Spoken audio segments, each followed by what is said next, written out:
Welcome, everybody. So my name is Paul Gabry.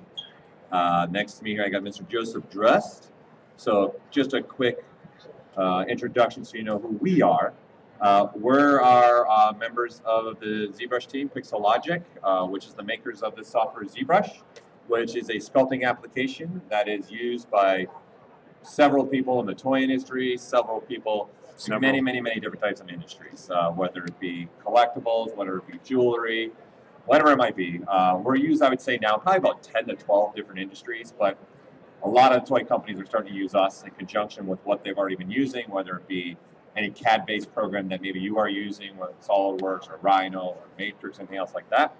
So him and I are both on the development team, so nothing goes in the application until either myself or Joseph have it on our desk. We start using the features, we start figuring out what people will be doing with it, and because we're in and out of a lot of the studios and a lot of companies, we're helping building pipelines as well, seeing what ways we can integrate ZBrush.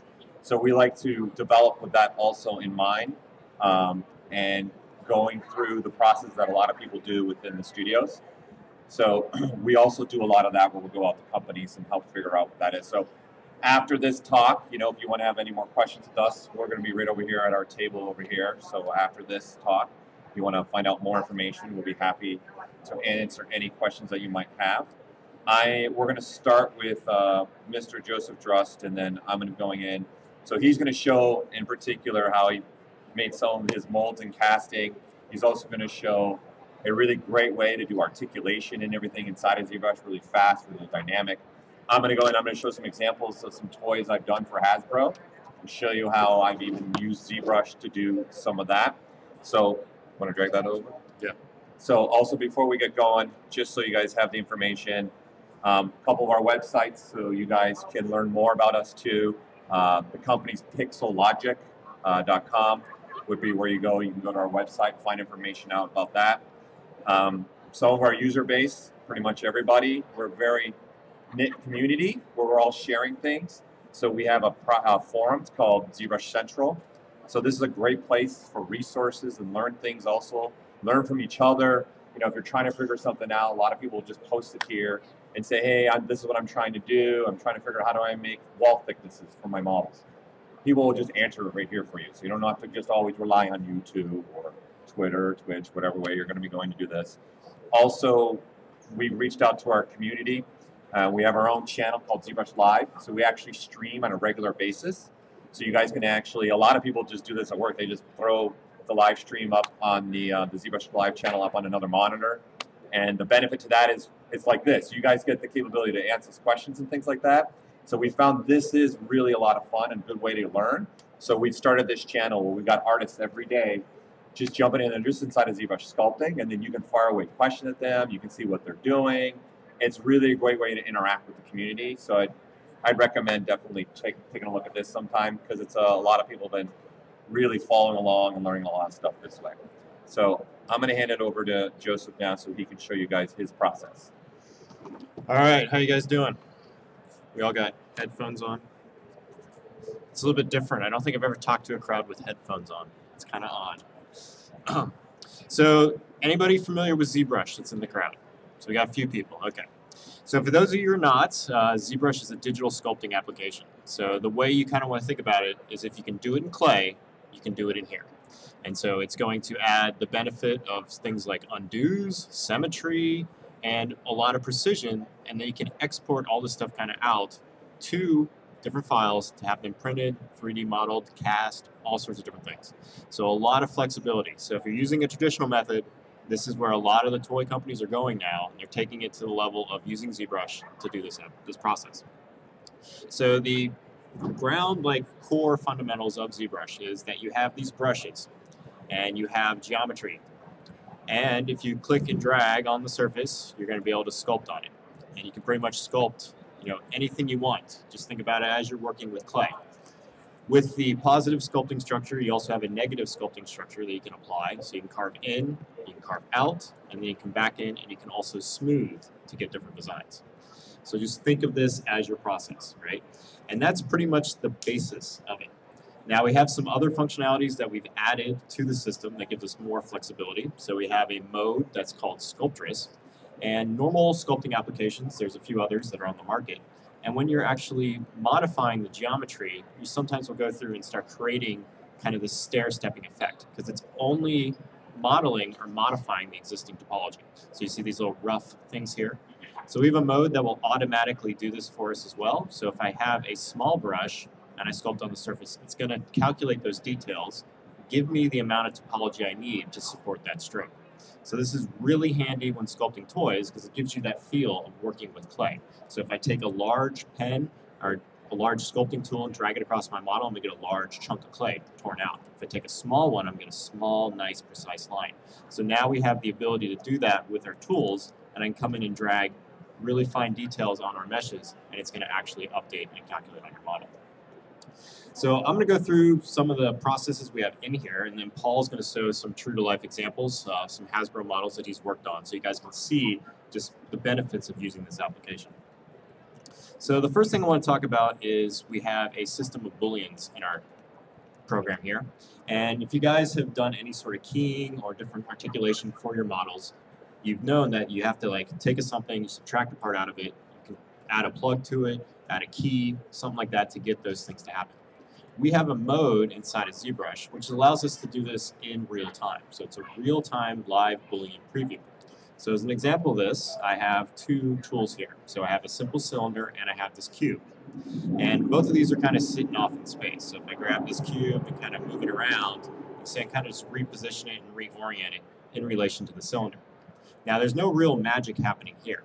But if I come over here, and now I'm going to set this cube to be subtractive, and then I'm going to activate our live Boolean preview. Now when I do this, Magic. it's going to automatically subtract that cube from my piece. And now when I move this around, I can see how this cut is going to interact with my model. So I can move it up and down, I can scale it, I can reposition it, and I can see this change happen in real time. Now in addition to this, at this stage I can still apply sculptural marks to this mesh. So I basically have this cube as a separate tool in my scene, and now if I come back and use that brush again, I'm just going to grab this brush here, I can come across the surface of this and start sculpting, and I'm sculpting on that Boolean operation. So now I can reposition that, and you can see that sculpting is going to stay where it is, because it's actually projected on the other model, so I can move it up and down, and it's going to go with that geometry.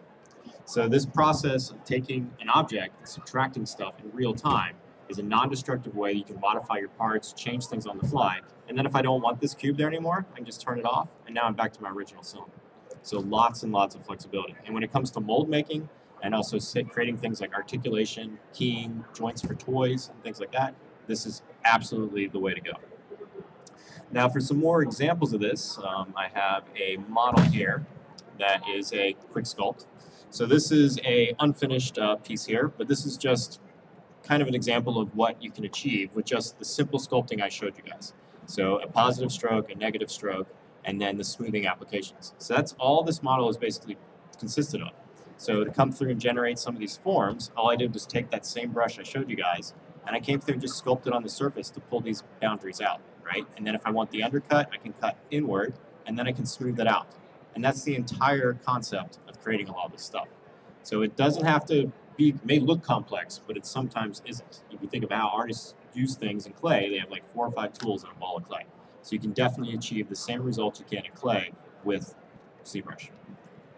Now, when you're modeling something like this, you may come through and you decide that you're going to have to add some joints to this, right? So if you're doing this in wax, you know, you come through and probably saw the model off right about here, cut it off, and then you have to do some wax manipulation to get that articulation, that joint where you need it. Well, what I have here is I've created this other part, and this is just something that looks like this. So, little complex shape, and what this is, it's the negative volume of a hinge joint. So it's what the negative space looks like inside a hinge joint. So what I'm going to do is I'm going to go back to my model here, and I'm just going to append this joint into my scene. I just have it as a new tool, and I can drag this around and move it out here, and I'm going to scale it up just a little bit here. So you can see my joint in relation to my model. And what I'm going to do is just going to position this roughly to the knee right here. So something like this. Now, what I'm going to do next is I'm going to activate that subtractive option and give this joint as a subtractive process on my mesh. So I'm going back over here, and I'm just going to toggle this to subtractive now, and now you'll see that this joint is now cutting into the model. Now this stage is not positioned correctly, so I can come through and manipulate and move this and kind of rotate it, scale it up or down to kind of find where I want that joint to be. Let's just line this up here really quick, position it, maybe rotate it a little bit. And this is all happening in real time. So I'm modifying this secondary tool in my scene here to get the effect I'm looking for. And as I get this sorted out here, you see I have this now as a joint, right? So I've just created that shape for that hinge joint. I'm going to pull this out a little bit more here until I find that space. I've got some carving on this back of this knee here that I want to get rid of. So there we go, so something like that. And at this stage, I'm still in this preview mode. So if I just find out that, okay, I like the joint placement here, but maybe this boot is a little bit too high, or maybe I just don't like how it's cutting, I can go back to my original model. I can now go and grab that sculpting brush again, and now I can come in and fix this, right? I can even fix it around this area here where this joint is happening. And since we're doing this in this preview process, none of this is destructive. So my model is still the same part as it was, and I'm just getting a preview of what this joint looked like. Now I can keep going with this, and I can start adding some other joints, and I have a version of it here. And this one has the same thing applied. So if I turn off my Boolean preview, you can see I have a few more of these joints kind of applied to my mesh. So I got some up here at the arms. I've got this one here that's doing a pop joint, basically. So I've come over here and show you what that looks like. So this is what the pop joint geometry looks like. So I'm just subtracting this shape from that body. And I just have these kind of set up in my model. And all this was done in that same process. I just dragged the form in, set it to subtractive, moved it where I wanted until it looked like what I needed. And now, at this stage, I can turn this preview of these joints that I'm seeing on my mesh into geometry. So I can take it and merge them all together and create this Boolean process that's going to give me a result that I can then send to 3D printing, and all these joints are going to work. So this process will work with millions of polygons. So our software, unlike NURBS-based things like SolidWorks or, say, Rhino, we work with mesh geometry, so triangles and quads. And with this, we can handle up to millions and millions of polygons. And this is going to allow you to achieve a lot of details in your meshes. So if you think the more geometry you have on a mesh, the more details you're going to be able to push. So if you think about things like surfaces on your meshes, like clothing, cloth, all sorts of different things, you can actually translate those into your models using ZBrush. And since they, oftentimes, if you're doing them at a 5 or 6 inch scale, if you're doing them in real life, those patterns may be pretty small. But in ZBrush, we can actually zoom in to those levels and get that pattern as finite or as precise as we want and have it print out as well. So I'm just going to process this model now with the Boolean system and just run through this really quick. So basically I just have all these joints set up. You can see them over here. So I have them set as these subtractive elements. And now if I click this Make Boolean Mesh, it's going to go through and take my model and process. And this process can work with millions and millions of polygons. And after this completes, it's going to now give me a new model here. So it's going to give me a result. And if I just come through now, and we're going to group this together. So I'm going to look at all the geometry islands I've just created. And now I can isolate these some of those out. So if I look at this toy joint here that I just created with a single file, I can isolate this. This is what it created, right? So this is the bottom port. So I have the leg and I have that joint already created. I can now hide that one. And you can see this is the pin here, so I can remove that part. And now I'm left with this structure. So all this was created pretty much automatically inside of ZBrush. And I can isolate that. You can see as I can go up in the model, I have all these different pieces parted out with these different kind of joints structures. So each one of these has been created on the fly right here. So this is very, very handy for articulation. So you can set one of your negatives, move it around on any model you have, and then create that joint instantly. Now another thing that we've been doing a lot of, and just kind of an experimentation, is with the ability to 3D print, you can do a lot of things. And oftentimes, if you're making a mold, you'll have, say, the actual piece you have, and then you'll have it printed out, say 3D printed. You'll take it and then start generating the mold around that. Well, one thing you can do instead of creating the positive and then manufacturing the mold around that positive shape is that you can now print the negatives, right? So I don't have to go and actually generate my piece as a 3D asset. I can generate the molds as a 3D asset. And now I can put these together, and all I'm doing is creating my mold sets. And then now these go together, and now I can cast my part. So I'm removing a step of creating the positive and then building the molds. So I'm building all the molds digitally. Now the example here I have, it has a outer shell for the matrix mold here. And this one I've actually printed in FDM. So this is just an FDM part, right? So I wasn't looking for quality, I'm just looking for structural stuff to hold it together and make sure that my flexible mold on the inside does not collapse when I'm casting the piece. Now this material here is a silicone, but Form Labs, which is one of the booths over there that's directly across from us, they have multiple materials that are flexible. So we can take this part here, this rubber piece, and send this to the printer, right? They print out the flexible part. So now I have all these parts 3D printed, and then all I have to do is cast. Really, really crazy stuff. The technology is allowing you to do that. So instead of spending the time and getting liquid silicone all over the place, building your clay mounds and everything else, and pouring into it, getting all those air bubbles out and everything else, you can now print your molds and then cast your parts. It's a really, really easy thing there using the Booleans. So I'm going to hand it over to Paul, and he's going to show some examples of ZBrush in usage for actual toys.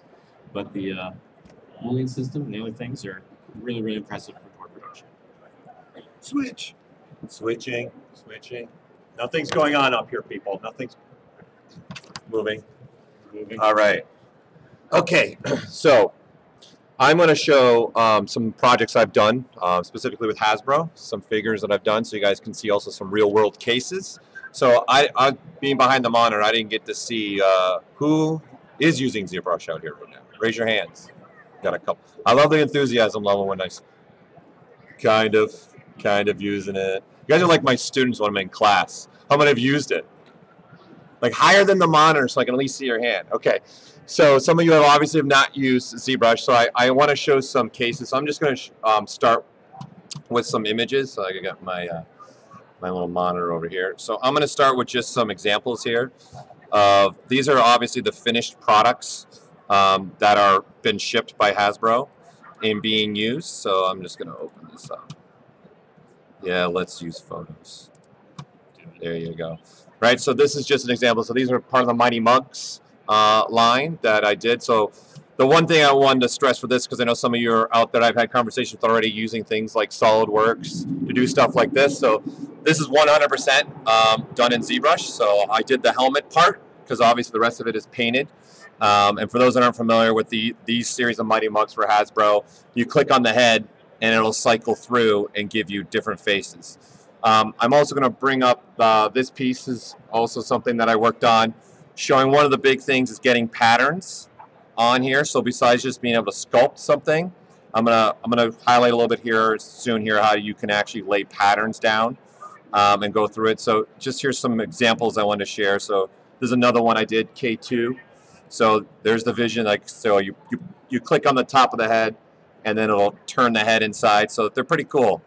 So there's another one here. This is another piece that I'm going to show you guys. So I'm going to have all these loaded inside of ZBrush to show them as well. So again, another user case of being able to create a pattern like this on Jasmine's pants is something that ZBrush can do really well, and you'll be able to manipulate and change that as well. This is just another Mighty Mug. Very excited, Megatron. So this is just an example of a couple of faces. I also did the helmet here for Luke, of course. And then here's some of the other faces for Optimus, which I was very excited about being an 80s kid, an 80s fan. This is a big one for me. Tear rolled down my face. My wife said, "Why are you crying?" Don't worry about it. I'll be fine. All right, so, and then just another face.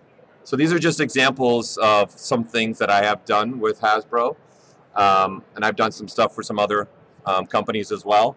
So I'm going to just load my file in here real quick to show you these files now inside of ZBrush and show you some specific examples and show you some of the feature sets that I use to be able to accomplish some of those examples for you. So I'm going to start with looking at the Mighty Mugs because the feature that we have, which is called Z Modeler, is something that's more of like you're used to, say, in a box modeling application where you maybe start with like a box or like a sphere or train, and you just start pulling on faces and vertex points and edges. So we have a way to do that. So this is the dress. So this pattern along here, as you can see as I rotate around, I just did that all in ZBrush. So we'll come back to that.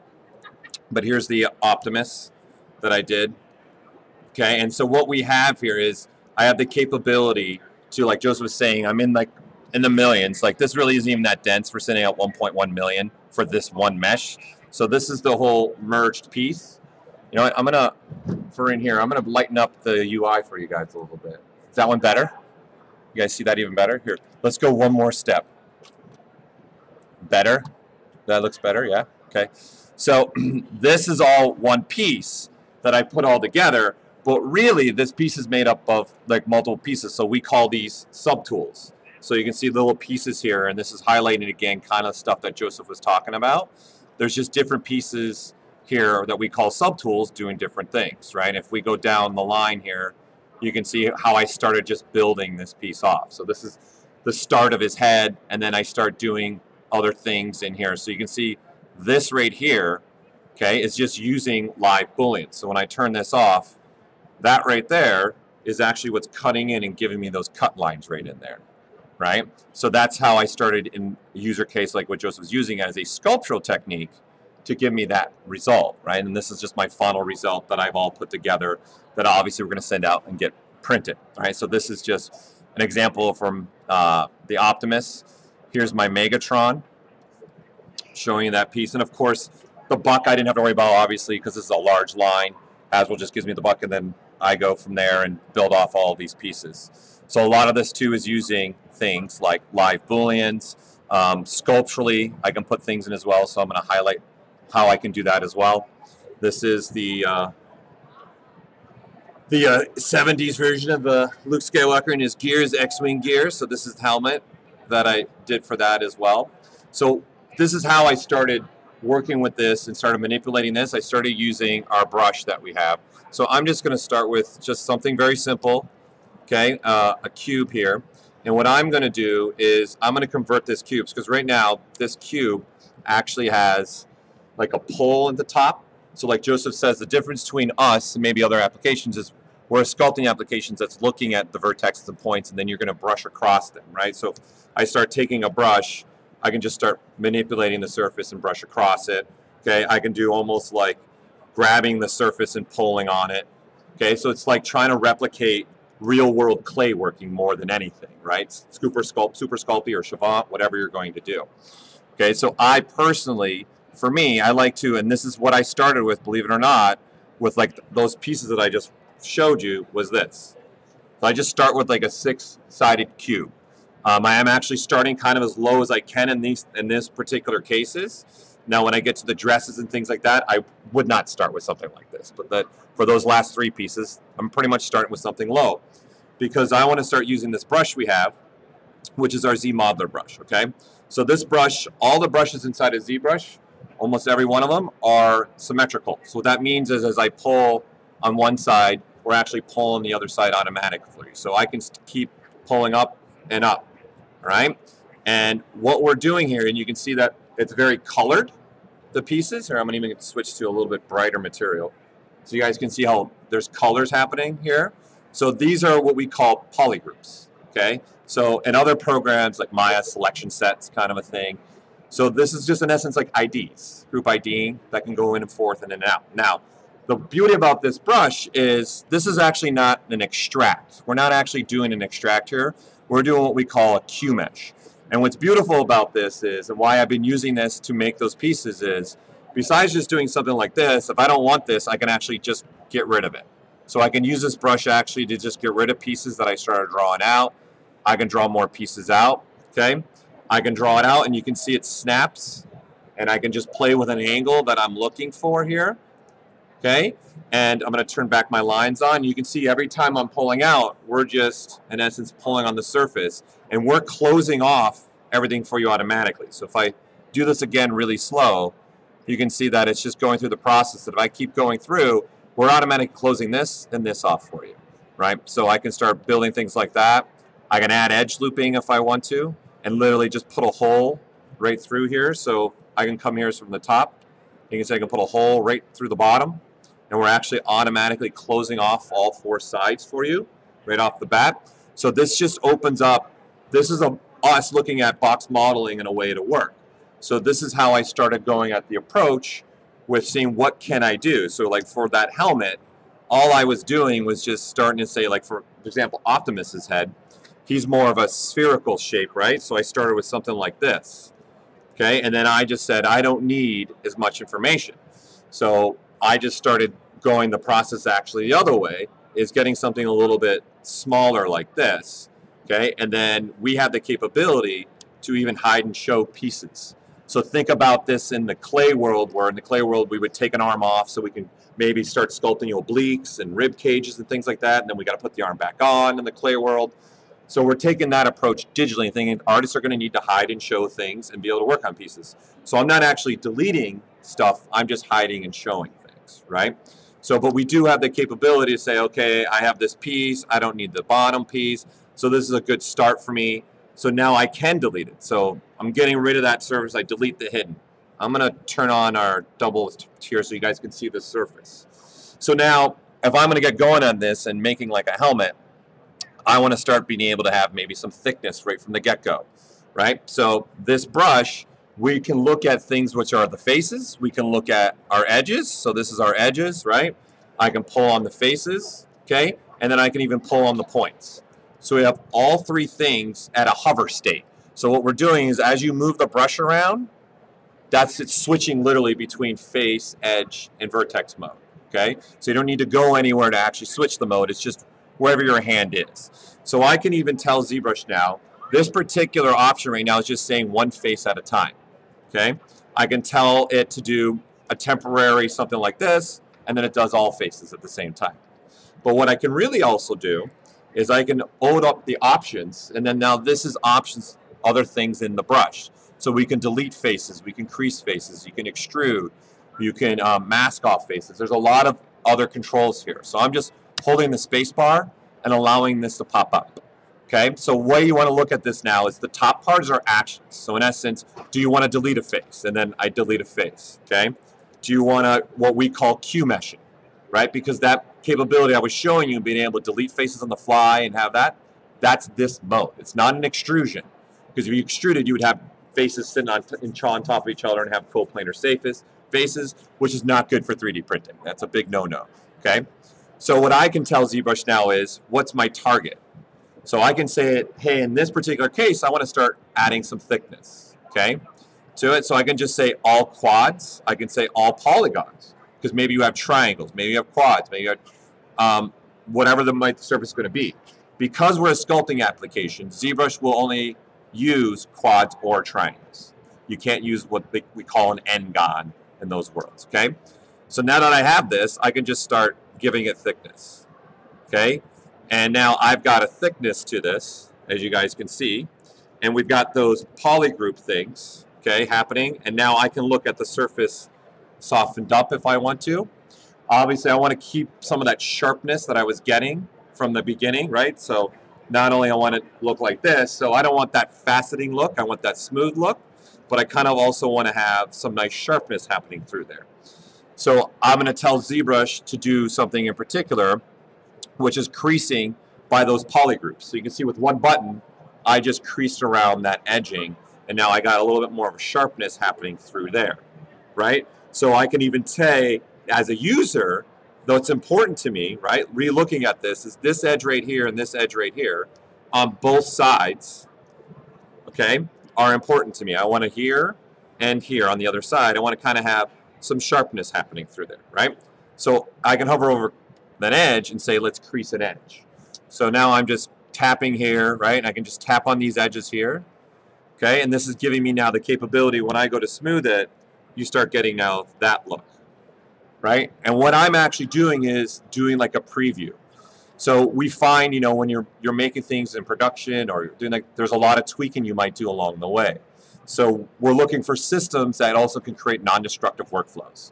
So this is a very much a non-destructive workflow that I can go back and forth and look at what this is doing. So what we're actually doing is dividing our mesh up. So this is what it's looking like smooth, okay? This is just doing the same thing. We have the capability of what we call dividing. So what we're doing is we're taking every single polygon and then we're just multiplying by 4 so that we can start doing things like what we were doing with this, okay, is sculpting across the surface, right, and then smoothing out the surface. So this is just adding, we divided it up to give ourselves more information, okay? But as an artist, there's times, a lot of times, especially when I'm doing something like this, I don't want to be sitting at, this is only sitting at like 30,000. I don't want to be sitting at that. I want to be sitting at the low version that I originally was at, which is only 118, but I want to see what does that smooth version look like. So I'm just using a feature we have, which is this dynamic subdiv. So we're in essence kind of giving you a preview of what your mesh would look like if you started adding a lot of information to it. And I have the capability to keep adding quality to this. I can drop it down, I can drop it up, okay? And in this case, I'm going to take another feature that we have here, and I'm going to tell ZBrush, hey, that little crease part that's giving me this nice sharpness through here, I want it to soften just a little bit because I don't want it that sharp, especially if I'm going to go through molding processing. It's going to have some shrinkage anyways. So now I can start smoothing it out. Now I've got a nice little beveling happening right there. So I've just told the application to only hold that creasing level for a certain amount of time. So what I actually did is went here to this little crease level. Here, magnify. Oh yeah, we'll magnify. Yeah. Right? I have a little crease level here. So I've told ZBrush, hey, for 2 of these levels of dividing, keep that sharp, sharp, sharp edge only for 2 of the levels. And then I'm telling ZBrush to show me 4 actually division levels. Okay? So this is one way you could go about starting to make things like this. Now, another way of going about doing things like what I was showing you is to get even going maybe a little even faster and be able to work on things. I'm just going to load another model here real quick. And I've got my little demo soldier here. Okay? So just like we were talking about, this guy's made up of multiple pieces. So in all actuality, he's a guy with like different pieces of geometry, right? So again, we call these subtools, right? So these are just different meshes that one of them's the backpack, one of them's a shirt, one of them's whatever it might be. So as a designer for myself, you know, even as a person that I'm trying to figure out, let's say, I don't know, you're going to make Iron Man or something like Iron Man, okay? And you want to have some information. So what we're going to be able to do is start using some of this color information, okay? And again, we call these poly grouping, aka like IDs, okay? So I'm just going to start as clean with nothing. It's just one guy, right? We have the capability in ZBrush to do masking. So this is kind of something maybe you're used to in Photoshop, okay, where you can do a little mask. And then that tells me if I start to sculpt, you can see I can't sculpt across that area anymore. So this is in essence that darker area is a protected area, okay? And then you can smooth that area if you want to, so you can have a slower transition through there so it's not so harsh, okay? So what I kind of want to do is use this masking to start coming up with some kind of maybe design, whether it be maybe a knight or like an Iron Man suit or a space suit. So this is something that a lot of artists will do, and this is a technique that you can use in some of those examples I was showing already, okay? So I'm going to say let's start building up a little suit for him really fast, and let's see how fast we can get. And that's also what's important for us. We are a company that's a bunch of artists making a software with a thought process of this computer is just a new medium for us. That's all it is. I want to be able to move quickly. I want to be able to design quickly maybe. Okay? So I'm masking this off and I'm actually immediately turning it into one of our groups. Just like that. So I'm just hitting a shortcut Control W. And what I'm also going to do is I'm going to tell ZBrush, I can't really see my menus here. Hold on. I'm going to dock this because I'm on white now. Okay, I'm going to tell in the auto masking, I'm actually turn up this little slider at the top here. And what that's going to tell ZBrush to do is now when I start masking, you see I can't get into the purple. So that allows me to start making maybe another piece of the armor next to it because maybe I want it, I'm going to need it to butt up next to this armor piece right here. And I like doing this little workflow because I'm in the 3D mode, right? I can visually see where I'm masking. In here, I can unmask things that I don't want masked anymore. right? Like I messed up there because my hand is super steady today. Whew, I'm on it today, right? Or maybe I want to bring some of that back or not bring any of that back, right? And just slowly transition and then keep making what we call these polygroups. Now maybe there needs to be a little plate coming through there. You know what? I want a plate on this side that comes across all the way. Okay, I'm going to make that one and then come across here, make another plate there. Now it's almost looking like he belongs at a baseball game. It's like the catcher in the back. Okay, bad joke. No one laughed. That's great. Super. I'll just make myself laugh. We got some laughter up here. We got some laughter. I like that no one's in spit zone either. The whole first row, no one wants to be in the spit zone. I get it. It's fine. All right, so this verbiage I'm saying I know might be a lot at you right now, you know, so I get it. So this polygrouping thing allows us also to do that selection thing. So we make this capability, so not only being able to do this as an artist, where I can select off pieces. And then guys, you got to think about this in the layman in terms of us. We're thinking you're sculpting with scoop like clay in your hand. How can we replicate that, and what things do we replicate? But now that we're digital, we can start doing many other things on top of this, right? So I'm in the digital world. So what I want to do is now take this wonderful rainbow of colors. Okay, it looks totally like something my daughter would color.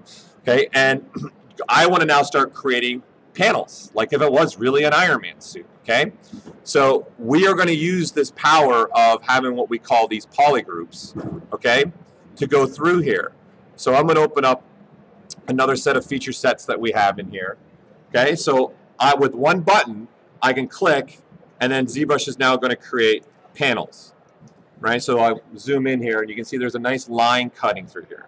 So, excuse me, a lot of people will use this even putting scribe lines on some sci-fi ships and things like that. I know for some stuff I did in Star Wars, this is some of the things that I would do as well.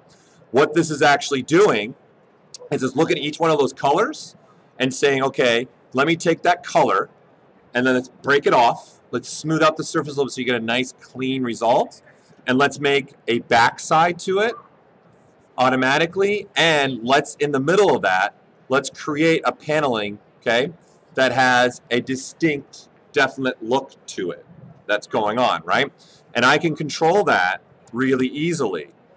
So I have some settings here where I can put a little bit more thickness, and then now it's even bigger, right? So you can see the panels now have got that connection point's gotten a little bit bigger there, right? Which also means my thickness has gotten bigger, so you can see how much more thick that panel is, okay? I can tell it, do I want these panels to sit on top of the surface? Do I want to get pushed into the surface? So I have an elevation capability, okay? So right here I've got an elevation slider. So at 100 it's saying look at the surface and push the panels off and make them be on top of the surface. So that might be important for me if I am making something, I need the panel to sit on a character, not inside the character. I would want that, okay? Or maybe I'm going to 3D print this, so I want this to be a 50-50, right? So I can change this to 0, and now 50% of the surface would sit on top, and 50% would sit below the surface. So when I make this paneling, you can see, when we zoom up in here, all right, you can see right in there, the dark part, that's our body that I was using to make something with, and then the whiter part is our panel. And you can see some of the panels sitting outside, and some of the panels sitting inside. Right? So then, of course, if I just drop this elevation to all the way at -100, then I'm getting the opposite, right? And you can clearly see what's happening to my surface here, right? I'm getting them all pushed in now, okay? But it doesn't stop there with, say, something like this, okay? I can say, I want to have some more fun with this, and I want to be able to do a little bit more. I actually want these panels to kind of stay connected to the model. So what's happening now, if I come through and smooth, you can see that this is all connected. So this is something that I like to do. I did a Rocketeer once, and I really liked using this, actually, to do kind of like even soft bodies. So I did a panel, and then see I can do smooth it out and start getting a little bit of a soft body through here, right? And start getting a little bit like leather a look. So a lot of people use it in automotive for like seats. So we're being used to design and figure out dashboards, seats, paneling in a car. The aviations, Boeing, Airbus, companies like that will use us to start figuring all that stuff in conjunction with SolidWorks or Alias or any other applications like that. So I'm using now the panels kind of just create that And because I'm now telling the application keep them connected, I'm able to sculpt across the surface still. And so they're now not creating little individual panels. They're actually creating panels building off the surface. So these are some techniques I'll start to use when we start looking back at things like this. I can start really quickly mask out something like this, and then with one button, I can get that helmet, and that's where I start. And then I start using live Booleans to start doing things like this. But on top of that, because one of the big things I get asked a lot in our travels is when we're working, okay, I want to use things like, I want to be able to put nice, crisp lines through my surface. So I want to be able to sculpt things like this, right? So what I'm doing is I'm loading a brush that is allowing a nice cut, clean in surface point, right? So, and there's different actual, if you want to say, heads of the brush. So think about, again, that sculpting world. You know, you're going to have different size of rake brushes. You're going to have different looping brush size. So this brush is actually coming with different results through here, okay? And we make even brushes, excuse me, that do go even one step further, where I can even draw things out like a horn, right? And I'm just drawing out right on the surface, right? Or I can do something like this, and I can say, I want to start putting some ears on here, right? I can literally just draw in an ear. And I've got already pieces. So I can literally build a face from nothing. In fact, there's a person over here, she's never sculpted really much, and she's building her own little character over there. It's pretty awesome to see. So what I really like about these particular brushes is there are times, especially I do a lot of sci-fi hard surface stuff, and I want to put some nice lines, and I want to start having them overlap and work together. So this brush is really nice for this. But when I go over top of the surface, because we're a sculpting application, we're evaluating the surface that's there, and we're seeing we've made a ridge there. So we got to sculpt down into the ridge and back up the ridge, right? So what I kind of want to tell ZBrush is pay attention to that a little bit more, pay more closer attention to that when you're going to sculpt over it. And I just want to make now a cut across and a cut across, and I want them to be all the same depth. So I'm going to open up what we call Morph Target, and I'm going to tell ZBrush, take a look at this mesh and like kind of make a copy of it in the background. And just remember what it looks like, okay? So then when I now do something like this and sculpt across, you can see now I'm getting perfect pieces, right? And to keep going along that way, I can tell ZBrush that when I am actually going through the stroke, we have what we call a lazy mouse feature. So in essence, my hand's super steady. No one else gets that joke but the people here, but it's fine. Okay, so obviously you can't keep your hand perfectly steady all the time, right?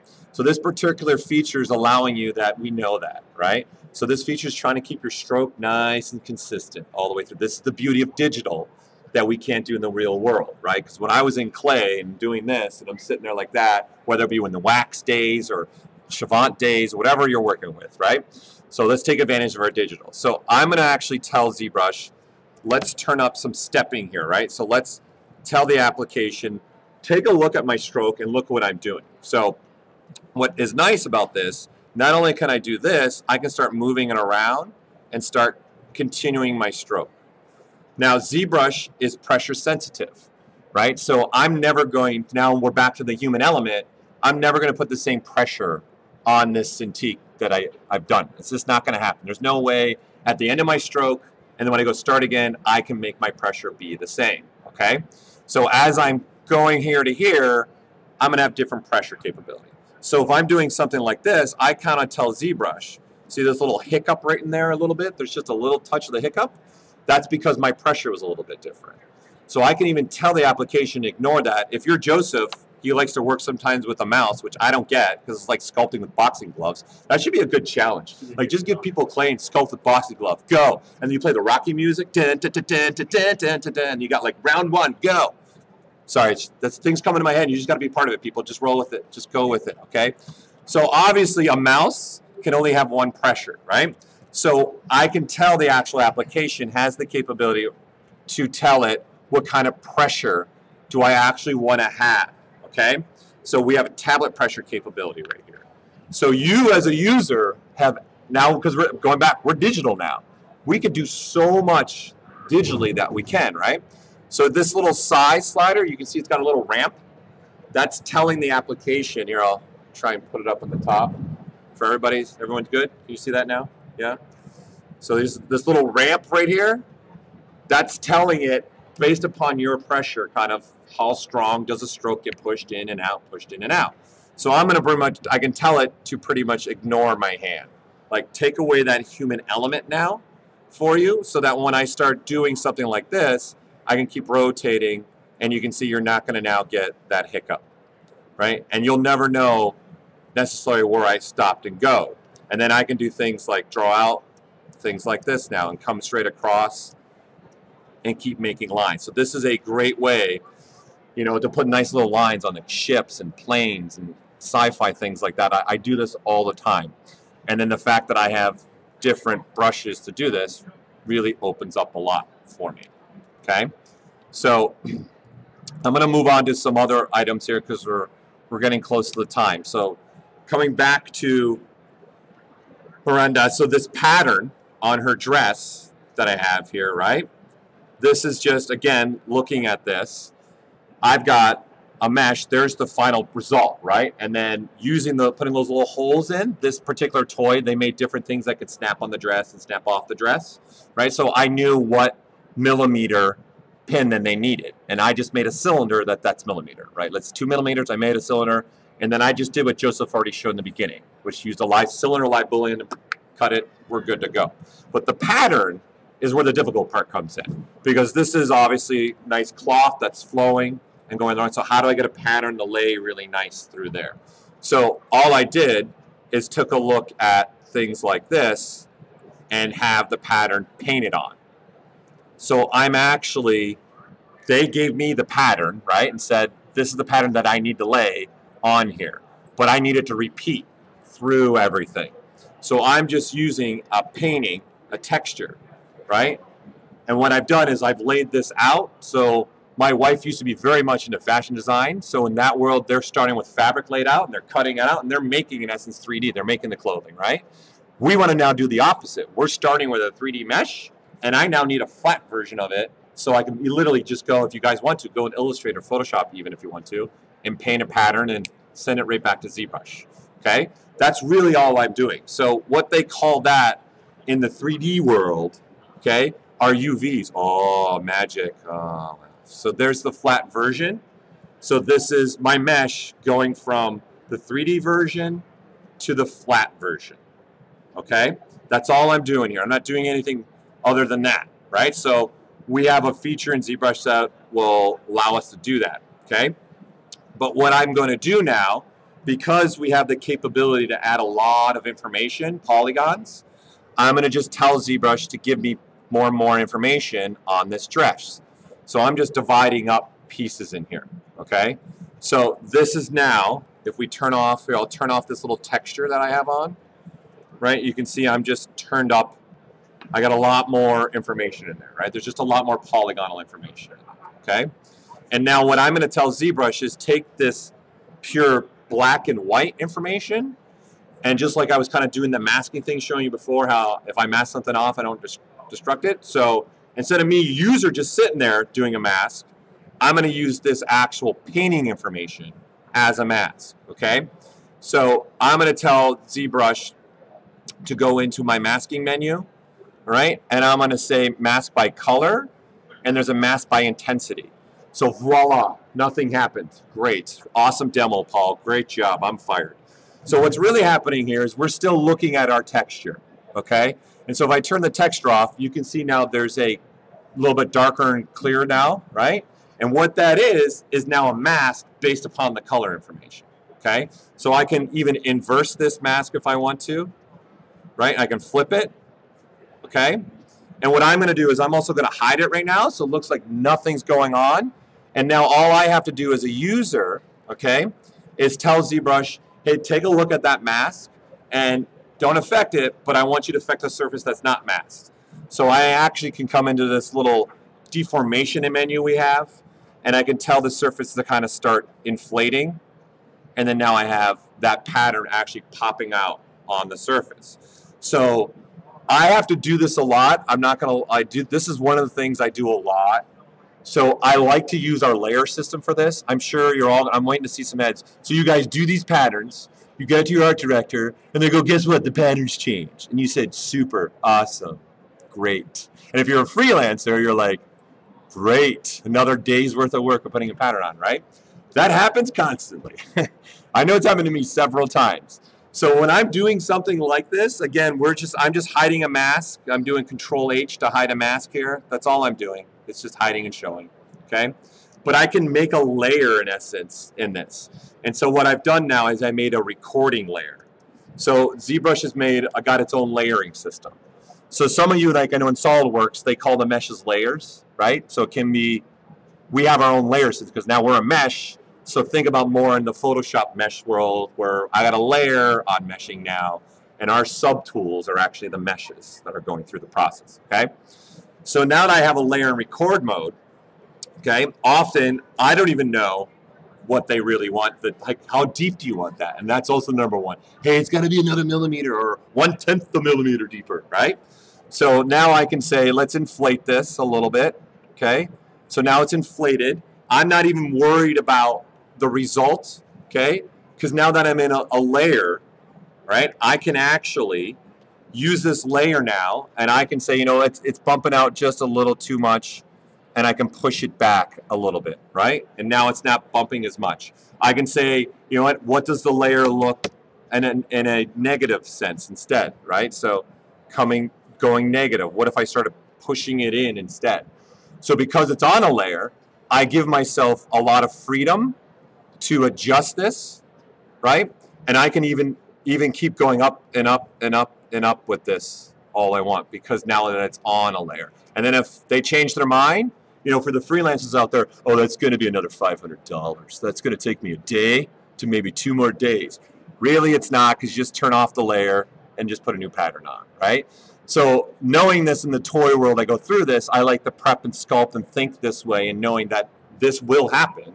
So I'm using some of these features and preparing. And what that opens up for me is taking more jobs because I know now I can get stuff done faster. And if someone comes to me for iterations, it's not that big of a deal. So no one's after me, right? So can I keep going a little bit more? You guys want me to keep going? Everyone's good? Some of you look like you're falling asleep. It's cool. I get it. I wish I could do that. My daughter just talk and she'd fall asleep, but it doesn't happen ever. No. So something like this, right, is a way of looking at it. And you can see this one was actually made up of more than one piece. So I'm going to turn on this mode. And it already has the thickness and everything that I need in the production to go through it, right? And it's just another example of having patterns through here, okay? So, excuse me, one way we can go about this, since we're gonna go on a tangent right now, I'm feeling good about us right where we're going right now, okay, is I want to start putting patterns and start messing with those patterns on there and being able to mess with stuff, okay? So I'm gonna load another mesh here real quick for us. Let's put on my handy dandy flash drive isn't being seen. Okay, so taking another idea about this, okay, I'm gonna load a little night here. So just another idea, another thought about even just with paneling and stuff with patterns, okay? So if you look at something like this, right? So this is another way to go about this. And what I like about this is I can do a double pattern at the same time, okay? And so what I mean by that is I'm using what we have is called, which is our surface noising, right? And again, if I show on the coloring here, okay, I have, in fact, if you notice, only one side's colored up and the other side's not. So the one on the right doesn't actually even exist. It's an instance. So I'm using another feature that we have called array mesh. This is pretty awesome. I'm going to show you on one of the models. I'll end with one of the models that Joseph did, and you'll get you guys a really good idea and thought process here. Okay, so what I'm doing here is I'm actually using something a little different. I'm using this little surface noise.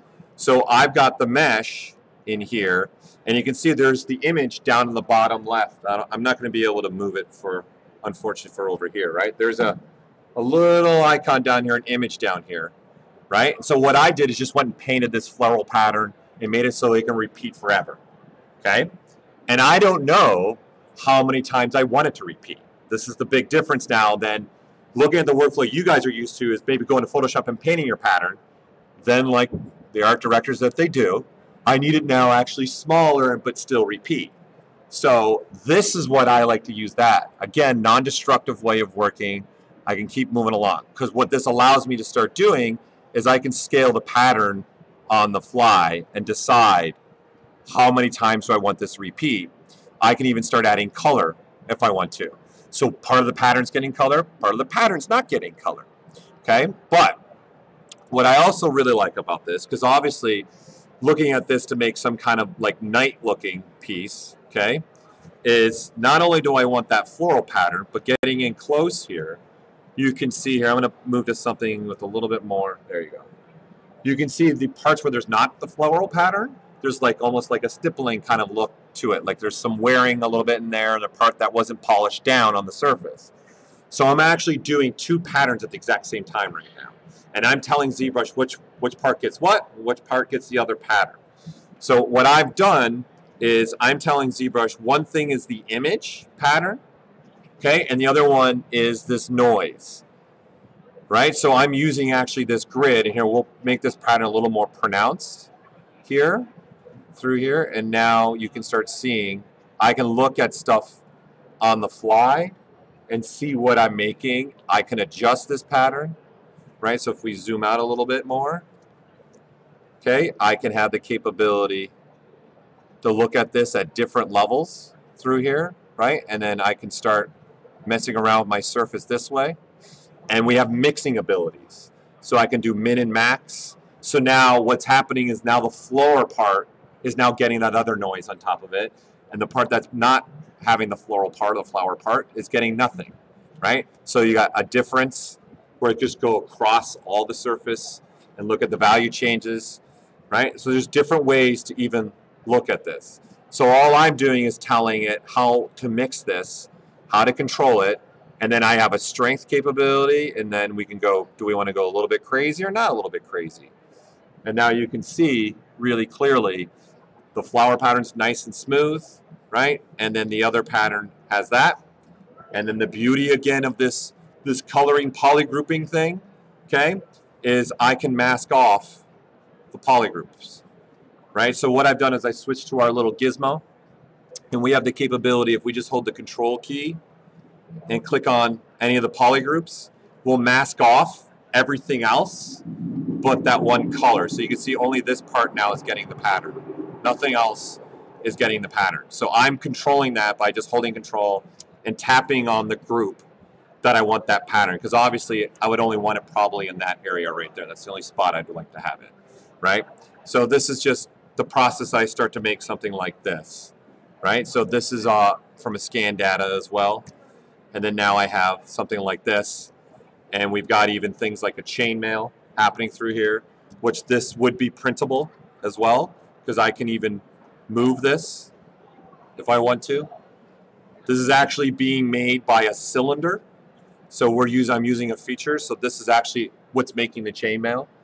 It's just a cylinder, and I'm using a thing what we call nanomesh, and it's literally taking one piece of chain and repeating it infinitely on the polygons, and now I've got this, right? So there are a lot of crazy little things like this that I could do, and then this, if you got a printer like a Form 2 or other printer quality like that, we can print stuff off like this. And I've done stuff like this, or if I want to have some thickness, I would put another cylinder behind it so it's got some thickness to it, so it's not see-through capability, like seeing all the holes through it, right? So this is just kind of a piece that I've been working on and messing around with. So this was all started with, again, the low polygonal item that I started my little spiel with, the low polygonal item. But because we're in the world of ZBrush, I can divide up, get a nice clean round surface, and then start sculpting on that surface and really manipulating that surface however we want.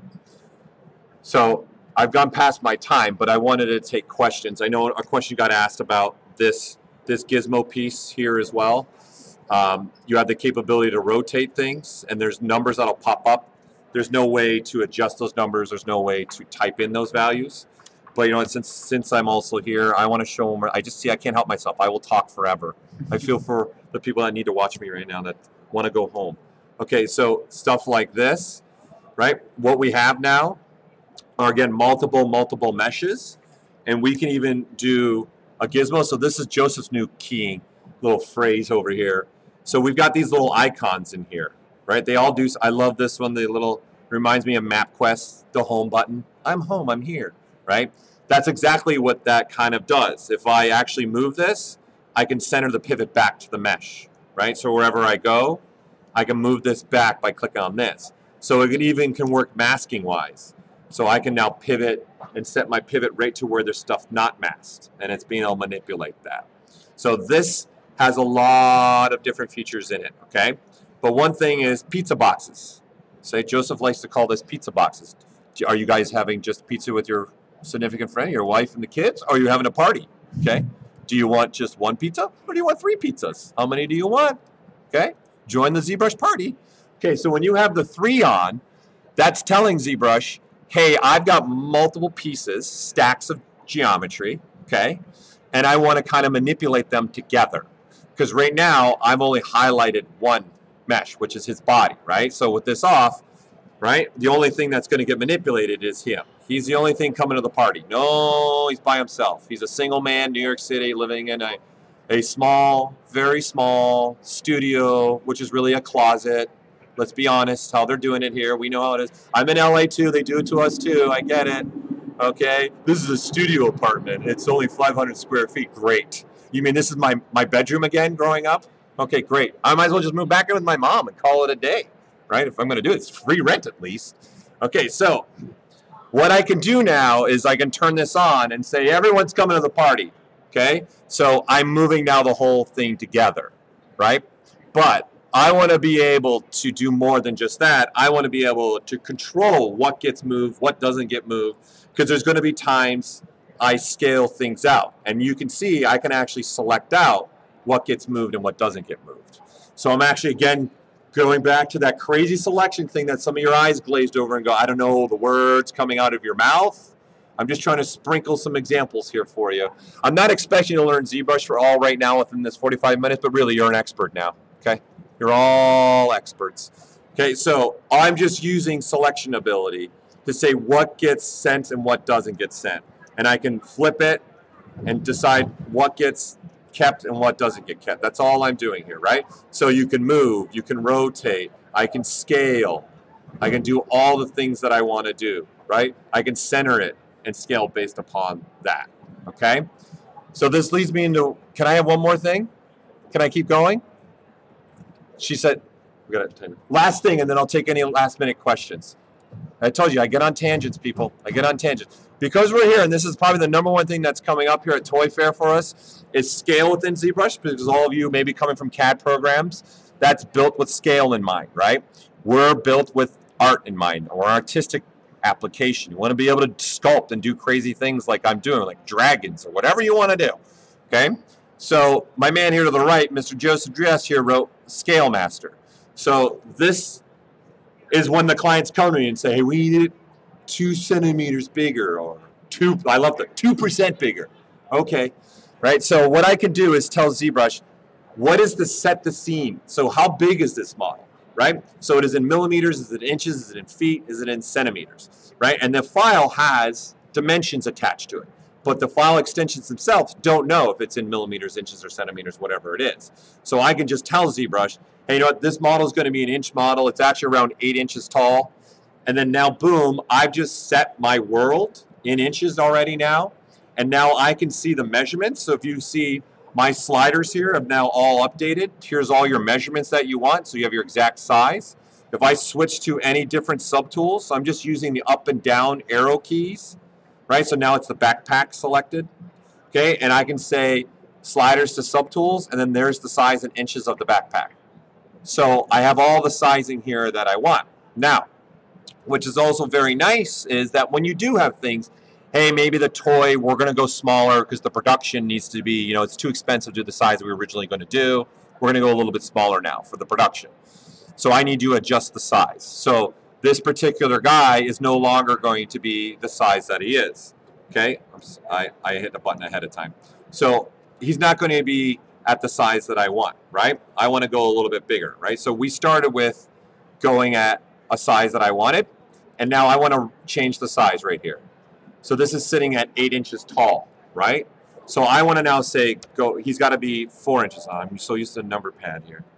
So I want to go 4, and you can see the other 2 sliders automatically update for me because we're telling it to keep our ratio on. So this is telling it to keep the little ratio and understand all three things, okay? And now I can say resize all my subtools right here. And then now when I resize them, right, they're all going to change in size for me. So it's the beauty of digital. Back in the old wax days, you know, they're like, okay, well, I have to resculpt that whole thing. It's going to be another month, right? So they're, boom, now I go, and now my model's 4 inches tall, off to production. And again, that's one of those little things you go, ooh, that's going to take some time. Oh, no, right? We got to do it, right? So my time is up here. Do I have time for any questions? Yeah, any questions out here? Or online? Question.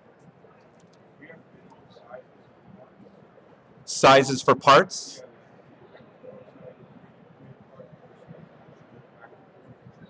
For a 3D printed part, you mean you want to know what an individual part is? So there's a microphone so I can hear you more. Yeah. Is there a minimum size that you can use for certain parts, like fine details that you might be able to 3D print, but you can't necessarily do that in a factory mold? Yeah, there's definitely some points of tolerance there. So depending on, and that's all going to come down to is it going to be 4 inches or are you going to be 8 inches? And then your tolerance will be set based upon that too. So am I getting 0.1 inch of tolerance for making sure that the mold will be able to capture that? So usually if I'm getting something, they'll tell me based upon, okay, because he's going to be 8 inches, your tolerance level is now 0.1 millimeters, 0.1 or 1 millimeter, right? And then as I'm sculpting, when we're doing this, we actually have the capability with this tool as well. And I did some stuff like this where I can actually measure out from here to here, what is that? And up here in the top corner, it tells me that that is 0.3215 inches.